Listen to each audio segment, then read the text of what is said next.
The momentous signing of the Wafi-Golpu MOU framework yesterday was attended by Governor-General Sir Bob Darai, Prime Minister James Marape, Deputy Prime Minister John Rosso and senior ministers, as well as Morobe Governor Luther Wenge and members of his Provincial Executive Council. Prime Minister James Marape said PNG would win in the following. State and PNG gained 55% of the project economics. State equity is at 30% with 10% carried. The 10% carried equity will be for Morobe and landowners. 2% tax for fiscal stability is premium on top of the full 30% tax to be paid. Royalty at 3% with no deductions. Additional $394 million for social community infrastructure that Newcrest and Harmony are putting on top of the government's $1.2 billion Kina infrastructure and business development grant. A local content forum will be held with developers, Morobe provincial government and landowners, where government will be pushing for local content above 80% in construction period all the way to operations. Additional profit tax was secured, but dividends withholding tax was given away. Personal income tax was not treated as companies' contributions, unlike Lihir, and special mining lease will be issued for only 13 months until investors do front-end engineering design and final investment decision to qualify them for extension.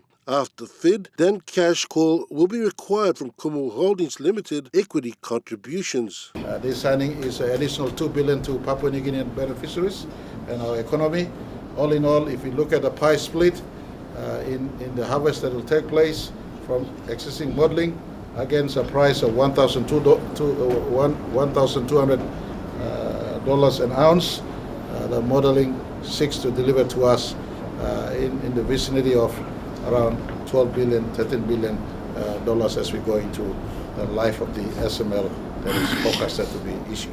A good project all in all in the upside. This one now, we now move to sit at 55% total state tech.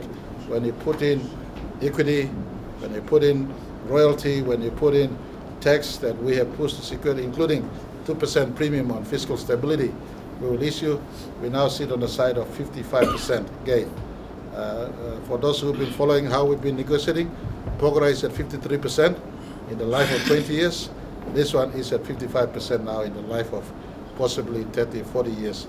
The mine will run and beyond. So, as your Prime Minister, I am satisfied with the work our state negotiating team has put behind. According to Prime Minister Marape, in Kina terms, this deal is $6 billion better than O'Neill's 2018 agreement, in which the country had lost 10% equity to the companies. This agreement is also $3 billion Kina better than our own government's position in April 2022. Prime Minister James Marape concluded with an assurance that all landowners and the LLGs, districts and Morobe provincial government, that his government will complete the full requirements of law in respect to their consultations and meetings.